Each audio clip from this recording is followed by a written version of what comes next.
Hermanos amados, el pastor Pedro Saavedra les saluda con este audio acerca de la serie Cómo es un creyente que vive en el Espíritu. Este es el último audio de la serie. A partir del próximo audio comenzaremos a leer el libro del Reino de Dios, un libro escrito por nuestro hermano Leo Fenton. Así que para el próximo audio vamos a estar yendo sobre este libro. Realmente hay secretos importantes que nos deben ser revelados y asimismo el Señor nos ayude a que se vuelvan fundamentos de vida. Hablando de algunos de estos secretos que tienen que ver con la vida cristiana o con el vivir cristiano, el primero es que para hacer todo necesitamos estar en Él. O sea, allí comienza todo. El segundo es que para estar en Él necesitamos permanecer en Él. El tercero es que para permanecer en Él debemos hacer caso a la unción interior. El cuarto es que para hacer caso de la unción debemos permanecer en la cruz. El quinto es que para permanecer en la cruz debemos depender del Espíritu que mora en nosotros. Y un sexto tiene que ver acerca de cómo disfrutar a ese Espíritu que mora en nuestro ser. Vamos a leer ahí 1 Tesalonicenses 5, del 16 al 18, y allí encontramos: estar siempre gozosos, orar sin cesar, dar gracias a Dios en todo, porque esta es la voluntad de Dios en Cristo Jesús para con vosotros. Al final de las oraciones de los versículos 16 y 17 debiera haber siempre ahí una coma. Si la versión que usted lee tiene un punto, creemos que lo que debe llevar es una coma. Este cambio en la puntuación indica que estar siempre gozosos, orar sin cesar y dar gracias a Dios en todo son la voluntad de Dios en Cristo Jesús para con nosotros. Dios tiene una voluntad en cuanto a nosotros, y dicha voluntad es que continuamente, como dice, para gozosos también es para orar y también es para dar gracias. Continuamente nos regocijemos, oremos y demos gracias. Este, amados hermanos, es un secreto que necesitamos ver. Es un secreto práctico. Sin él, todos los demás secretos posiblemente no tienen un lugar donde ser amarrados. Debido a que somos tan olvidadizos, quiere el Señor recordarnos estos secretos, amados, y que se establezcan en realidad como fundamento y los recordemos para que podamos operar en ellos. Recuerde una vez más, el primer secreto es que para hacer todas las cosas necesitamos estar en Cristo. El segundo secreto es que para estar en Él debemos permanecer en Él. El tercer secreto es que para permanecer en Él debemos hacer caso a la unción interior, que nos lleva al cuarto secreto. Es que para hacer caso a esa unción interior debemos permanecer en la cruz. Hemos visto que nosotros mismos no podemos permanecer en la cruz. ¿Estamos de acuerdo? Muchas veces nos bajamos de la cruz y por eso ahí entra el quinto secreto. Permanecemos en la cruz por medio del Espíritu que mora en nosotros. Sin embargo, todo esto puede no ser vivido si no sabemos el sexto secreto. El asunto de cómo disfrutar al Espíritu que mora en nosotros. Y eso nos lleva a esas palabras que leímos en 1 Tesalonicenses. Estemos siempre gozosos, oremos sin cesar y demos gracias a Dios en todo. Todos y cada uno de estos secretos son una dimensión diferente del crecimiento de la vida. Mientras ganamos a Cristo y nuestros ojos van siendo abiertos, podemos ver la importancia práctica de cada uno de ellos. Supongamos que mientras usted está compartiendo a Cristo con alguien, algún vecino, otra persona, o ministrando la palabra, alguien le grita: deje de molestar a los demás, deje de decirles mentiras, todo lo que usted enseña es falso, deje de hablar. ¿Cómo podremos en ese momento disfrutar al Espíritu que mora en nosotros? En ese momento necesitamos regocijarnos. Si no nos regocijamos, estaremos descendiendo de la cruz. ¿Y cómo nos regocijaremos en un momento así, amado? Si en realidad el Hijo, que es el verdadero regocijo, el que se regocija, no está creciendo y tomando lugar en nosotros. Si nos enfrentamos a una situación como esa o cualquier otra, que el Señor nos lleve a que brote de nuestro interior una expresión de su Hijo como alabanza de regocijo. Alabado sea el Señor, alabado sea el Padre, aleluya. Esta debe ser la manifestación también en los matrimonios. Cuando los cónyuges unos a otros se mortifiquen o se provoquen, en lugar de molestarse y dar lugar al diablo, debiera aparecer esa manifestación del Hijo, regocijándonos en el Padre. El Eterno nos lleve todos los días y nos vaya haciendo crecer en esa posición. Cada vez que dejemos de regocijarnos, descendemos de la cruz. Por el contrario, el Espíritu que mora en nosotros opera junto con nosotros para llevarnos a regocijarnos. La mejor manera de liberar el Espíritu es regocijarse. Regocijarse no significa estar contento solamente, sino dar voces de júbilo. Cuando estamos gozosos, nos regocijamos. En 1 Tesalonicenses 5, los versículos que leímos hace un rato, del versículo 16 al 18, dice ahí: estad gozosos. En realidad hay una palabra en el medio que esta expresión está modificada por ella, dice siempre. Y la palabra orad está modificado por la palabra sin cesar. Además, en todo debemos dar gracias a Dios.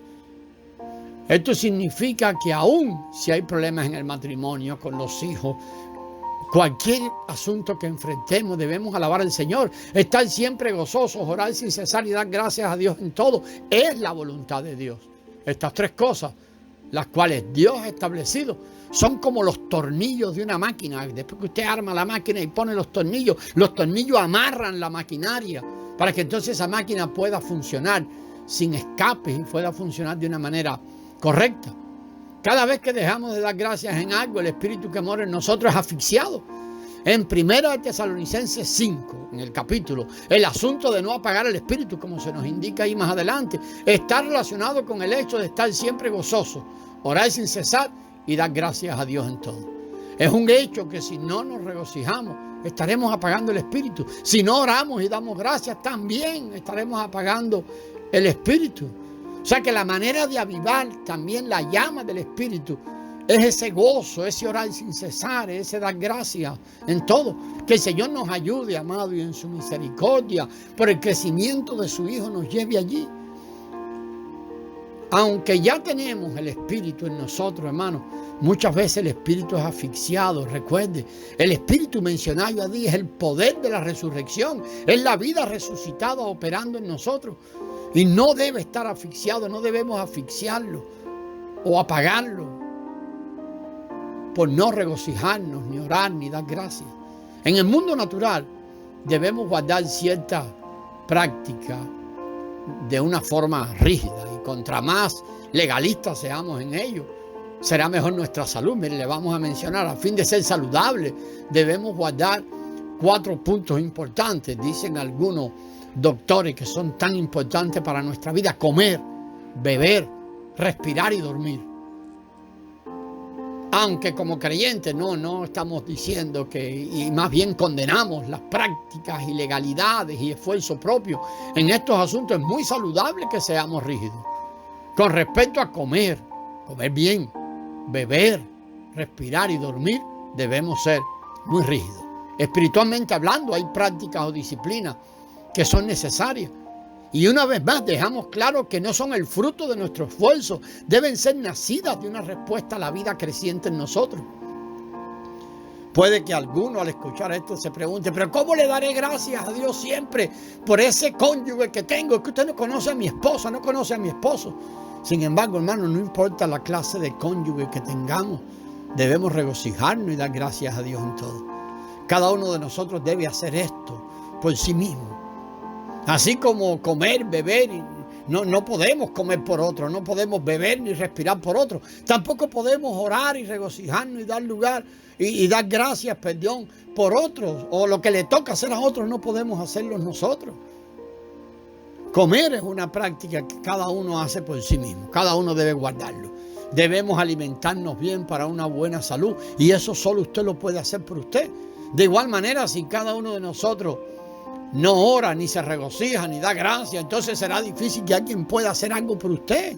Lo mejor, tal vez lo único que queda que nosotros podamos hacer por otros es orar para que esos otros y el Señor los ayude y ponga en ellos también la disposición de orar, regocijarse y dar gracias.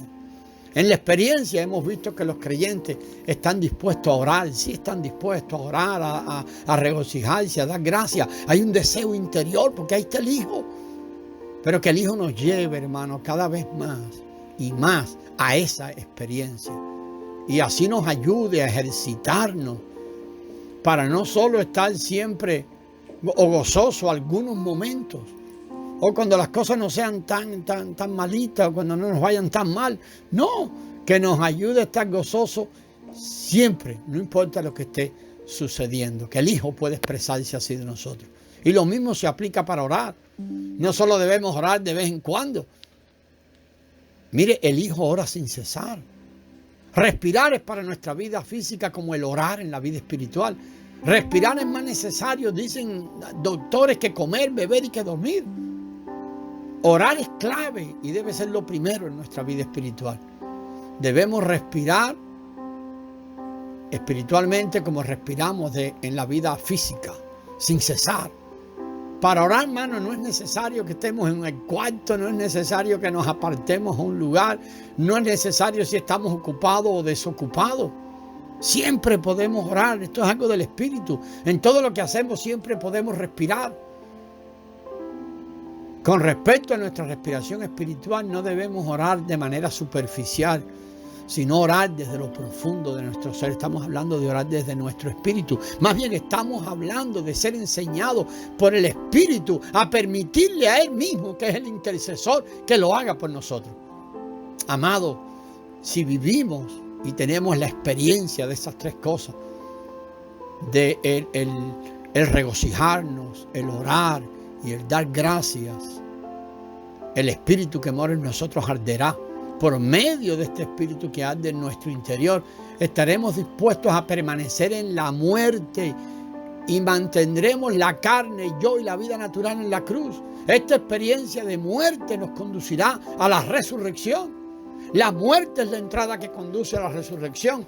Cuanto más profundo entremos en la muerte, mejor será nuestra experiencia de resurrección. Cuando experimentemos una muerte profunda, también experimentaremos una resurrección profunda y sobresaliente. Que estemos siempre gozosos, que oremos sin cesar y demos gracias a Dios en todo para que así podamos experimentar esa muerte profunda. Cuando hagamos estas cosas, nos encontraremos en Él y en su resurrección. En Filipenses 3, Pablo nos habla acerca de conocer a Cristo y el poder de su resurrección. Cristo es el poder, o equivale al poder de la resurrección. Por lo tanto, cuando estemos en Él, estamos en el poder de la resurrección. Y en este poder de la resurrección podremos hacerlo todo. Esta es la experiencia que tenemos en Cristo, según lo relata el libro de Filipenses. En el capítulo 1, Pablo dijo que Cristo será magnificado en Él, o por vida o por muerte. En el capítulo 4 dijo que Él podía hacerlo todo en Cristo que lo fortalecía, o en aquel que lo revestía de poder. A fin de estar y permanecer en aquel que nos reviste de poder, es necesario, amado, que nos lleve a esa experiencia de regocijarnos, orar y dar gracias. Si hacemos estas cosas, el Espíritu obrará para que experimentemos la muerte, y esta muerte nos conducirá a la resurrección.